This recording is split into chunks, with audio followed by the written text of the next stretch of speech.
o'quvchilarda asosiysi shu muammolarga duch kelyapti. Nima muammo u?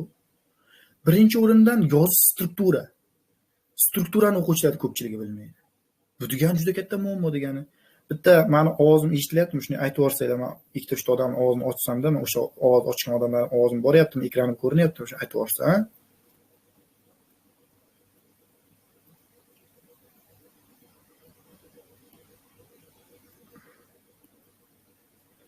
Keyin boshlaveramiz darsimizni. Eshitaman. Ekranim ko'rinyaptimi? Ovozim boryaptimi? Ha, ko'rinyapti. Ha? Ko'rinyapti ekran ham, ovozingiz ham yaxshi kelyapti. Tamom, bo'lmasa boshlaymiz. Aha. Tamom, endi boshlaymiz. Yozma bo'limi. Ko'pchilik o'quvchilarimizda problema bo'lib kelgan narsa bu nima edi? Yozma bo'limi. Darsga oxirida bitta yangilik aytaman, bitta narsa aytaman. O'zi darsning eng oxirida o'quvchilar uchun juda kerakli bo'lgan narsa aytaman. Qatnashgan odam qatnashadi, qatnashmagan odam qatnashmaydi. Bu endi ehtimoliy har doim darsning oxirida aytiladi. Xo'p, endi yozma bo'lim. Yozma bo'lim haqida gapirishaylik. Juda muammo shunda bo'lyapti ko'pchilik o'quvchilar, to'g'rimi? Qaraysiz, o'qima zo'r, tillama zo'r, ko'rishma bilan yozma past. Haqiqatdan ham past oladi o'quvchi. Nima uchun yozmada past olyapti? Nima uchun ko'rishmada past olyapti? Chiqqan vaqtda misol uchun o'qituvchi so'rasa, ustoz deydi. Vobshe B2 darajada yoki dahshat qilib tashladim deydi. To'g'rimi? Shuni deysizlarmi? Lekin natija chiqqan vaqtda nima bo'ladi? B1 ham emasdi. 45 ball, 44 ballda. Nima uchun shunday?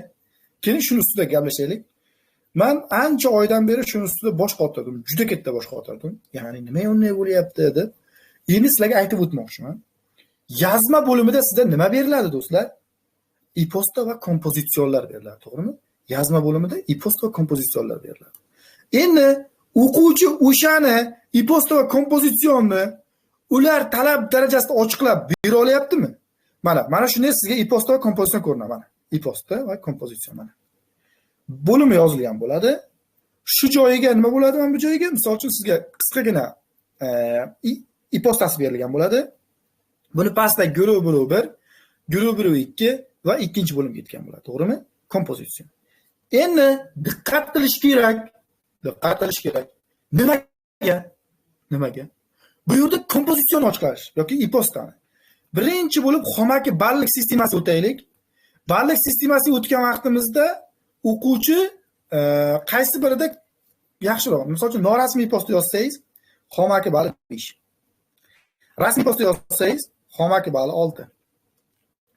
Kompozitsion yozsangiz, xomaki balli 6. Bundan kelib chiqadiki, e-posta, rasmiy posta hammasiga bir e'tibor qaratib qo'yishim kerak. Endi diqqat qilishim kerak e-postalar va kompozitsionlarda. Mana kompozitsion va e-postalar, ha, mana shu. Endi e-posta va kompozitsionlarda kirish, gelishma, tugatish qismi, kapanish qismlari bor-da. O'shalarga e'tibor berishim kerak-da, men do'stlar, e'tibor berishim kerak-da. O'tgan darsga nima o'tib berdim? E-posta va kompozitsionlarni men o'tgan darsga o'tib berdim-da. YouTube platformasida Hasanjon Qosimov deb yozsanglar, meni ism familiyamni yozsanglar, kelib chiqaman. Ya'ni o'sha yerda hamma narsa yozish bo'yicha ma'lumotlar bor. Mana bu telefon raqamim o'zim bilan aloqa chiqish uchun. Endi diqqat qilishimiz kerak bo'lgan narsalar nima ekan o'zi? Nimaga e'tibor qaratishimiz kerak ko'proq? Keling o'sha ekspertlarning o'zi baholagan bir ikkita men yozmalarni ko'rsataman. Mana bu yerda misol uchun yozmalar, mana bu yozmalar. Misol uchun ko'ramiz, mana yozmalar. Mana yozmalar. Qarang. Bu yerda rasmiy e-posta yozilyapti. Misol uchun mana shu yerda rasmiy e-posta yozilyapti. Qarang, rasmiy e-posta, mana ko'rib tursiz, rasmiy e-posta, ha? Rasmiy e-posta yozilyapti, lekin Saygili Ahmed Bey deb yozib beryapti. Ahmeddan keyin Bey bunga qo'shib yozyapti. Birinchi xato. Bey katta harf bilan bo'lishi kerak edi. Buni ajratib yoziladi. Ikkinchi xato. Grammatik xato ko'rilyapti. Mana bu yerda saygili degan narsaning o'zi ham xato. Sayin bo'lishi kerak. Saygili buni pastda bo'ladi. Pastda bo'lishi kerak. Xitob qismida tugatish qismi so'zi chiqib qolyapti. Bu ham xato bo'ladi. Shunda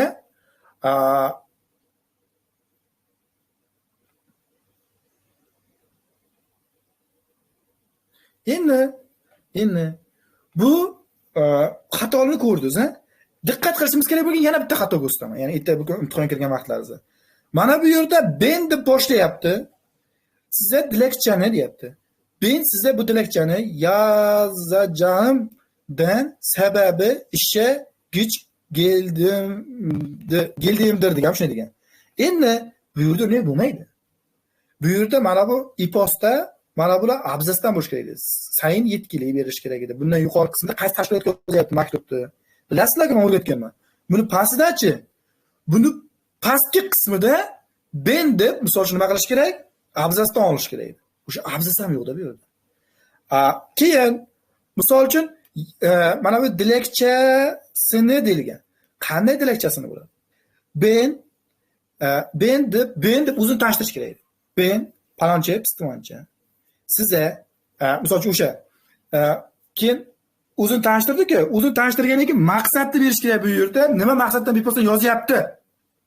Yazacağımdan sababi kerak emas. Mana bu juda katta xato. Shunisi ma'no buzuqligi bo'lgan bu yerda. Shu yerda nima qilish kerak edi? O'zini tanishtirdi. O'zini tanishtirgandan keyin maqsad nima bu postdan yozishgan? Dilakcha yozayotgan ekan, qarang, dilakcha yozayotgan ekan, ariza qilayotgan ekan kimdir ustida. O'sha arizasini nima maqsaddan yozayotgani mana shu o'zini tanishtirgandan keyin ketish kerak-da, do'stlar. Bu yerda. Qanday bo'ladi? Palonchi amajili sana postdan yozmoqdayin. Palonchi amajila sana bu dilakcha yozmoqdayin desa bo'laydi. E-posta deganning o'rniga dilakcha yozmoqdayin. Shunda nima bo'lardi bu yerda? Kirish qismi tugaydi. Ya'ni o'zini tanishtirdi va kirish qismini o'ziga. Nima maqsadini berdi? Mana bu akademik saviya. Bu akademik saviya. Endi palonchi amajili sana e-postdan yozmoqdayin. Ya'ni amaj qaysi e-posta o'rniga nima bo'ldi? Dilakcha yozmoqdayin bo'ldi. O'sha dilakchaning o'rniga misol uchun o'nermak amajili sana e-postdan yozmoqdayin. Nimadir o'sha o'neri maktubimni yozmoqdayin deb berish ham mumkin. O'neri maktubi bo'lsa. Znak yozma ikki xil bo'ladi struktura bo'yicha. Qanday bo'ladi? Rasmiy va norasmiy bo'ladi. Rasmiy yozish rasmiy kalimalarga bilan yoziladi. Norasmiy yozish meni oddiyroq yoziladi norasmiy. Endi mana bu yerda kirish qism yo'q bunga. Kirish qismi bilan kelishmani bitta qilib tashlagan. Keyin misol uchun grammatik xatolar, keyin so'z aylantirishlar bo'ladi o'quvchilar ko'pchilik. Mana erta kirib chiqasizlar, ehtimoliy kirasizlar. Dars oxirida aytdim, ma'lumot beraman bir ikkita narsa haqida dedim. Do'stlar, kirib chiqqandan keyin misol uchun kirdingizlar, kirgandan keyin sizga berilgan mana bunday e-posta berildimi? Shunga bir e'tibor qarating. Nima berilyapti sizga o'zi mana? Mana shu misol uchun mana bunday qog'oz beriladi qo'lingizga. Shu qog'ozga nimani ochiqlashim kerak? Nima berilgan mana bu yerda? Mana bu sizga nima vazifasini bajarib beradi. Ya'ni sizga mana shundan foydalangan holatda, mana bu yerga bergan e-postadan foydalangan holatda mana bu joyga yozasiz maktubni, mana shu narsalarni ochiqlashingiz kerak. Mana bu e-postadan foydalangan holatda. Shunga e'tibor bering. Sal o'qing.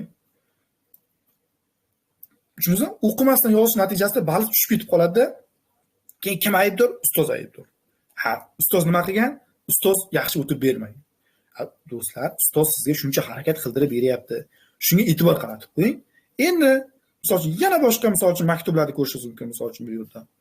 Alloh insona misol uchun konuşmak için dil yardı. Misol uchun bu kompozitsion ekan. Kompozitsion yozyapti misol uchun qarang, kompozitsion. Kompozitsion qanday yozish kerak? Kompozitsionda kirish, gelishma, xulosa bo'ladi-da. Endi kirish, gelishma, xulosalar qanday stilda yozilishi kerak degan savol ham tug'iladi ko'pchilik o'quvchilarga do'stlar. Endi kirishda nima qilish kerak, gelishmada nima qilish kerak, xulosada nima qilish kerak misol uchunda kirish qismida e'tibor berish kerak bo'lgan narsa bu umumiy ma'nodagi gaplar yozish kerak kirish qismida. Kirish qismida kompozitsion. Kirish qismida. Umumiy, misol uchun aytim.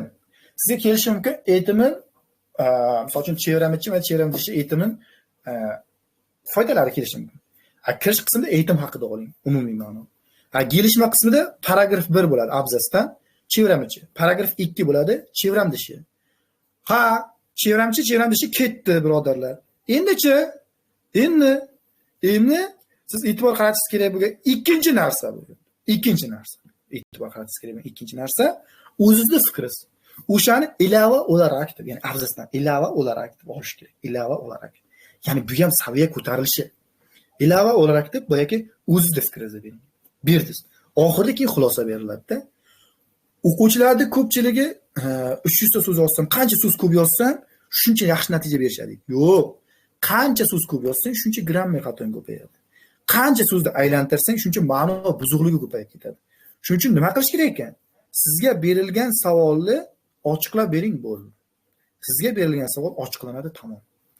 Endi diqqatimizni qaratishimiz kerak bo'lgan mana bu yozmalarni ko'rdingiz. E-posta kompozitsion haqida yana qanaydir ma'lumotlar kerak bo'lsa, YouTube platformamda Hasanjon Qosimov deb yozsangiz chiqib keladi. Turk tili Hasanjon Qosimov deb yozsangiz, yozma bo'yicha hamma narsa berganman. Endi boshqa TSD akalari uchun ham ma'lumot berilgan. Mana bu yerda tarix, imzo, od, sayat deyilganda, misol uchun. Shu narsani ham qo'ymayapti. Mana misol uchun mana bu yerda qo'ygan. Shuni yonma-yon qo'yib ketgan, misol uchun. Bu ham xatodir. Bu tagidan qo'yish kerak. Ya'ni nima bo'ladi? Abzasdan olinadi, saygilarimlar. Nima bo'ladi? Ism, misol uchun ism, familiya. Buni pastda nima bo'ladi? O'sha email bo'lsa, email yoki tarix, bundan keyin imzo qo'yish kerak. Ism, familiya degan vaqtda aydimni o'zini qo'yib qo'yapti. Bu ham problema. Mana bu yerda ad soyad yozilganda, do'stlar. O'zi yozgan bo'ladi. Ad soyad. Tamom. Ism, familiya deyapti bu yerda. Aydin ayrin. Misol uchun. Yoki bir narsa bey, Ahmed bey yoki Ahmed Kaya misol uchun-da. Tak shuni yozish kerak-da, do'stlar. Ko'pchilik o'quvchi shunga e'tibor bermayapti. Bu prinsipial, ya'ni oddiy bir grammatik xato emas bu. Oddiy xatolardan biri. Bu ham tushirib oladi. Ya'ni strukturaviy jihatini bilmasligi ham, ya'ni yozish strukturasini bilmasligi ham bu e-posta yoza olmaslikni bildirib keladi, do'stlar. Ma'no buzuqligi bo'lsa, ichida misol uchun yozayotgan e-postangizga qanday ma'no buzuqligi bor, struktura jihatdan mana bunday kamchiligi bor bo'lsa, oxirigacha uni tekshirib o'tirish shart emas. Menimcha shunday, ular ham aytadi, oxirigacha tekshirib o'tirmaydi. Shuning uchun e'tibor qaratish kerak do'stlar bularga. Xo'p, e-postalar, kompozitsionlar haqida ham ma'lumotga ega bo'linglar. Bitta imtihon kirgan vaqtlaringga bitta mana bunday qog'oz beriladi, mana. Bu e-postalar uchun bu old tomon qog'ozi, bu orqa tomon qog'ozi. Mana bu kompozitsion uchun qog'oz beriladi, bu old tomon, mana bu orqa tomon, do'stlar. Keyin o'qimalar, misol uchun birinchida boshdan boshlaylik do'stlar, imtihonga, ya'ni borishdan boshlab oxirigacha boraylik ham. O'rtasidan boshlab bordik, ko'pchilikda yozmada muammo bo'lganligi uchun men o'rtadan boshlashga harakat qildim. Endi diqqatimizni qaratishimiz kerak, ichkarida kirgan vaqtimizda nimalarga e'tibor berishimiz kerak. Birinchi o'rinda bu yerda xotin-qizlar bo'lganligi uchun asosan bo'yanish, shunaqa kichkina narsa qilib bormasliklaringizni tavsiya qilaman. Har doim o'zimning o'quvchilarimga aytdim. Bo'yanish bu Face ID chiqishini chiqmasligiga sababchi bo'lib qolishi mumkin. Shunga e'tibor qaratasizlar. Ikkinchi, qanaydir chetrisk ishlarni qilishga harakat qilmaydi. Chetrisk deganda qanaydir qog'ozga yozish, fartukka yozish, ko'ylakka yozish, o'g'il bola ko'ylagiga yozib olish, yaqasiga yozib olish, xurmolga yozib olishlar qilmanglar. Undan ko'ra vaqtlaring ketib qoladi, do'stlar. Shu narsani qilmanglar.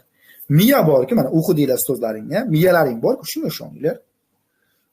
Endi xo'p, kirgan vaqtlaringga bitta suv icha olinglar, shikolat iste'mol qilinglar, ya'ni hayajonni kamaytiringlar. Hayajon har qanday o'quv markazi bo'lsin, ustozlar bo'lsin, o'quvchini natijasi uchun ishlaydi, hayajon uchun ishlamaydi hech kim. Lekin bilasizlarmi? Ana shu hayajon va natija sizlarga yonma-yon turadi. Bitta hayajonlanish orqali miyadagi bir narsangiz esdan chiqib ketib qolishi bo'lishi mumkin. Esdan chiqib ketib qolishi mumkin. Bu sababida nima bo'ladi? Siz past balo olib qo'yasiz. Shuning uchun hayajonni birinchi bo'lib yengish kerak, do'stlar. Hayajonni yengish uchun shikolat iste'mol qilish kerak, do'stlar. Men doktor emasman, lekin har doim o'quvchilarimga sinab ko'raman shu narsani. Keyin xo'p bu bo'ldi. Endi ikkinchi planimiz ichkariga kirish. Ichkariga kirganingizdan keyin boya aytdim, chetriska ishlarni qilmanglar dedim. Endi kimnidir braslet, itakdalik boshqa narsa tilla-bullalari bo'layotgan bo'lsa, shuni bir kun taqmasa hech nima qilmaydi. Taqib borish kerak emas. Endi u yerda jamoat joy, juda ko'p odam bo'ladi. U yerda tashlab qo'yganingiz bilan qayergadir uni javobgarligi bor ularga ham. Qiyin qilmanglar ularga ham, do'stlar. Shuning uchun bir kun tilla taqinchoq, itakdalik boshqa narsa taqmasangiz hech nima qilmaydi. Keyin anaqa chiqqan dori, valerianka degan dori bor ekan, o'sha narsani ichmaydi. U ham bir nima qiladi? Uspokoytsa, miyalaring uspokoytsa qilib qo'yadi-da, dars qilishga, ya'ni to'sqinlik qilib qo'yish mumkin. Bo'ldi. Bular bo'ldi. Ichkariga kirdiz. Yarim soat oldin kirishingizni ta'minlash kerak, do'stlar. Yarim soat oldin kirsanglar, u yerda adaptatsiya jarayonidan o'tasizlar. Adaptatsiya jarayonidan o'tganlaringning natijasida titul qog'oz beriladi. Hozir men titul qog'ozini ko'rsatib qo'yay, do'stlar. Titul qog'oz beriladi u yerda. Titul qog'oz qanday bo'ladi, do'stlar? Titul qog'oz. Titul qog'ozni u yerda kirgan vaqtingizda nima qilishadi? Sizga tushuntirishadi. Titul qog'oz to'ldirishda hamma narsani tushuntirishadi, do'stlar. Mana titul qog'oz xuddi mana shunday titul qog'oz keladi. Mana shu titul qog'oz, do'stlar. Mana ko'rib turgansiz, mana shu titul qog'oz. Mana shu titul qog'ozni u yerda nima qilishadi? Keladi. siz bu titul qog'ozni u yerda to'ldirishda hamma narsani u yerda tushuntirishadi. Mana bu yerda ismingni yozasan, familiyangni yozasan, ota-onang ismini, imzongni qo'yasan, imzongizni qo'yasiz, tamom bo'ldi.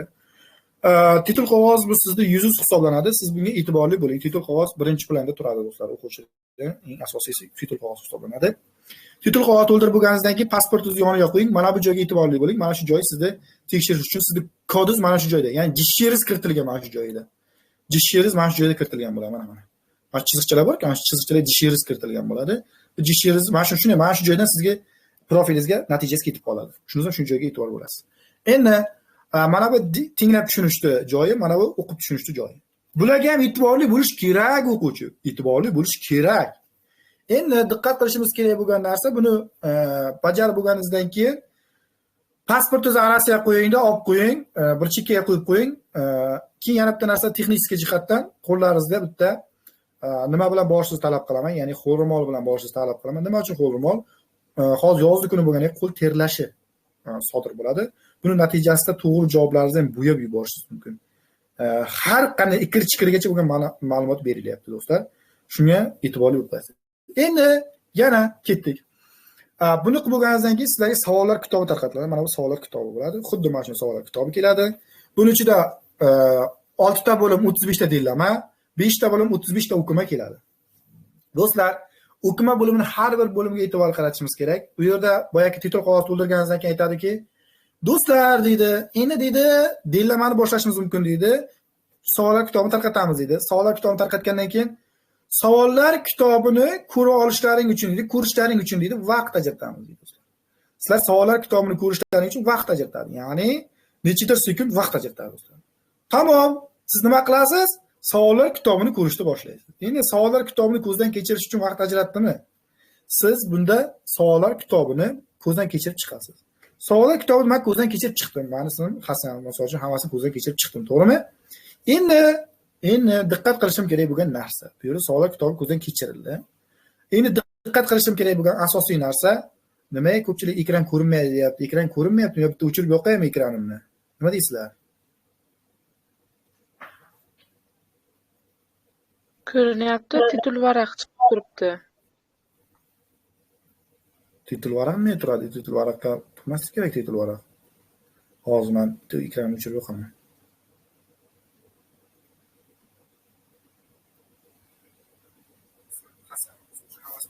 Bo'ldimi? Ekran? Ekran endi ko'rindimi? Ko'ryapti ustoz. Yaxshi, ekran ko'rinayotgan bo'lsa. Xo'p, mana bu dillama, ya'ni mana bu dillamaniki, mana bu dillama. O'sha dillamalar necha bo'limdan iborat bo'ladi? 6 ta bo'limdan tashkil topgan bo'ladi. O'qimalar nechta bo'limdan tashkil topgan bo'ladi? O'qima 5 ta bo'limdan tashkil topgan bo'ladi. Ikkala ham 35 ta savollarni o'z ichiga oladi. 35 ta savollarni o'z ichiga oladi. Endi diqqat qilishim kerak bo'lgan boshqa narsalar ham bor, tabii yo'q. Nima? Endi har bir savol tagichizib ishlashlaring talab qilib do'stlar. Har bir savol tagichizib ishlanish kerak. Agarda siz har bir savol tagichizib ishlasangiz, o'shandagina yaxshi natijaga yetib borasiz do'stlar. Ko'pchilik o'quvchilar tagichizib ishlamaydi. Tagichizib ishlamaydi. Buning natijasida past ballga yetib qolasiz do'stlar. Xo'p, dillama birinchi bo'limda oddiy savollar, ikkinchi bo'limi masalan to'g'ri yanlış savollari, uchinchi bo'limi masalan ko'nishmachilar, to'rtinchi bo'limida to'g'ri yanlış, beshinchi bo'limida masalan tarixiyroq savol ko'nishmachilar, oltinchi bo'lim tarixiyroq bo'ladi dillamada. Dillamada hech ball yo'qotib qo'ymaslik kerak. O'qima ham birinchi bo'limida siz ko'rasiz, mana o'rniga tushib qolgan so'zlardan tashkil topgan bo'ladi. Bu bo'limda nima qilishimiz kerak? To'liq ma'lumotni o'qishimiz kerak va nuqtadan nuqtagacha o'qib, tushib qolgan so'zlar joyiga qo'yib ketishimiz kerak. Keyingi bo'lim o'qimani boshliq sachishmas, boshliq qo'yishingiz kerak bo'ladi. Men buni oldingi darsda o'rgatganman. 7-savolni o'qiysan, bir boshdan qo'yib chiqasan deganman, to'g'rimi? Keyin 8-savolni o'qiysan, bir boshdan qo'yib chiqasan. Ana shunday qilsang, sal nima bo'ladi? Tezroq natijaga erishasan degan ma'noda, to'g'rimi? Keyin o'qima bo'limining 3-bo'limi. O'qima bo'limining 3-bo'limi. Ko'pchilik o'quvchilarimiz ana shu o'qima bo'limi 3-bo'limiga ham juda katta nima qilishadi? Qiynalishadi. Nima uchun qiynalishadi? O'qima bo'limi 3-bo'limda boshliq qo'yish kerak deb beradi. Yirik matn o'qiysiz, boshliq qo'yasiz-da. O'shaning uchun ma'nosidan ketadi do'stlar. Ming yirik bo'lgani bilan ma'nosidan ketadi o'qima. O'qimani ma'nosini chiqara olsangizlar, juda sizlarga manfaatli bo'ladi. Keyin, misol uchun 4 bo'limda do'stlar, o'quma bo'lim 4-bo'limda 21dan 24gacha bo'lgan bo'limi, ya'ni savollari A, B, C, ya'ni cho'kdan sachmali savollar tashkil topgan bo'ladi. 25dan 29gacha bo'lgan savollar to'g'ri yanlış berilmamiş bo'ladi. To'g'ri bo'lishi nima bo'lishi kerak? O'qimada berilgan ma'lumot bilan sizda berilgan savollarga ma'lumot bir-biriga esh allamli kelishi kerak, bu to'g'ri bo'ladi. Yanlış bo'lishi nima bo'lishi kerak? O'qimada berilgan ma'lumot bilan sizda berilgan ma'lumot bir-biriga tam tersi bo'lishi kerak. Berilmamiş bo'lishi uchun nima bo'lishi kerak? Ham to'g'riga, ham yanlishga tortish kerak. Yoki bo'lmasa o'sha haqda ma'lumot umuman berilmagan bo'lishi kerak. Tushunizlarmi do'stlar? Ana bu berilmamiş bo'ladi. Xo'p, yaxshi. Endi diqqatimizni qaratishimiz kerak bo'lgan narsalar mana shular ekan. Imtihonga kirgan vaqtingizda do'stlar hech qachon hayajonni hamma narsa qilib qo'yish kerak emas. Ya'ni titul qog'oz, ya'ni ayniqsa juda katta e'tibor qaratishimiz kerak bo'lgan titul qog'ozimiz bo'ladi. Bu titul qog'ozim mana bu.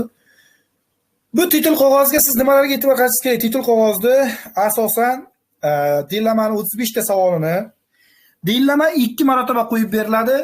Dillama 2 marotaba qo'yib beriladi. Hech qanday uning uchun vaqt ajratilmaydi do'stlar. Endi diqqat qilishimiz kerak bo'lgan yana bitta narsa bu yerda do'stlar. Dillama bo'limida bajarib bo'ldingizmi? 35 ta savolni titul qog'oziga javoblang, keyin o'qima bo'limiga o'ting. Dillama bo'limi shunday qarang. Dillama bo'limi birinchi bo'limini ochiniz, dillama bo'limi ikkinchi bo'limini ochiniz, dillama 3, 4, dillama bo'limi 6-bo'limini ochiniz deydi. Dillama bo'limi 6-bo'lim bitmiştir. Dillama bo'limi bitdi deydi. Ya'ni dillama bo'limi tugadigan vaqti tugadi. Dillama bo'limi 2 marotaba qo'yib beriladi. Tushunsa, o'z vaqti 2 marta eshitasiz degan. 2 marta qo'yib berilmaydi. 2 marotaba eshitasiz. Endi o'qima bo'limi boshlashingizdan birdan aytadi bu yerda. 1 soat 10 minut vaqt shunday qo'yib, vaqting ketdi deydi. O'sha vaqtda 1 soat 10 minut vaqt qo'ygan vaqtda siz ham bu titul qog'oziga javoblashga o'ting. Titul qog'oziga javoblang, har bir savolingizni titul qog'oziga javoblang birinchi dillamani. O'qimani ishlab bo'lay, keyin titul qog'oziga javoblayman degan narsa qilmang do'stlar, juda katta xatolikka yo'l qo'ygan bo'lasiz. Ya'ni siz oxirida hayajon bo'ladi yoki bo'lmasa shoshish natijasida to'g'ri javobni deb xato joyga belgilab ketishingiz mumkin bo'ladi. Shuning uchun nima qilishingiz kerak ekan? Titul qog'ozda dillamani bajarib bo'ldimmi, birdan titul qog'oziga javoblayman. Keyin o'qima bo'limiga o'taman. O'qima bo'limini birinchi, ikkinchi bo'limini javoblayman, birdaniga titul qog'oziga javoblab qo'yaman. Birinchi, ikkinchi bo'limini nima qilaman va titul qog'oziga birdan javoblab qo'yaveraman do'stlar. Juda ko'pchilik o'quvchi mana shu narsaga e'tibor bermaydi. Bu narsaga e'tibor bermaslik natijasida oxirida shoshib qoladi. 1 soat 10 daqiqa vaqt shunday tugagandan keyin qo'lidan yuli olib ketib qoladi do'stlar. E'tiborli bo'ling. Endi bu yuli olib ketar ekan, mayli. Endi nima tugagandan keyin, yozma tugagandan keyin, ya'ni o'sha o'qima bo'limi tugagandan keyin nimaga o'tadi do'stlar? Yozmaga o'tasiz. Birdaniga sizga ikkita qog'oz tarqatib yuboradi. Mana ikkita qog'oz tarqatadi. Mana ikkita qog'oz tarqatadi. Bitta mana bu e-postalar uchun, e-posta arqonli, kompozitsion arqonli. Shuni qog'oz tarqatadi. Siz savollar qog'ozini tarqatadi. Bo'ldi. Shu bilan nima bo'ladi? Bo'ldi, boshlandi. Yozmangiz ketadi. Yozma uchun 1 soat vaqt beradi, shu bilan tugaydi. Imtihonlar abid qaytaga qo'yilgan, soat 2 ga qo'yilgan, 16-kunga kirayotganlar soat 2 ga qo'yilgan bo'lishi kerak. Shunday do'stlar, imtihon mana shu. Imtihonga kirgan vaqtda asosan hayajon, boshqa narsaga e'tibor qaratsangiz bo'ldi. Eng asosiysi shu. Xo'p. Endi ertaga imtihonga kelayotgan savollar, boshqa narsalarni ertalabga ya'ni taxmin qilamiz, ya'ni qaraymiz ardan-bag'dan. Har doim kelayotgan narsalarga e'tibor qaratamizda, o'quvchilar uchun obязательно harakat qilib, tashlab berishga harakat qilaman.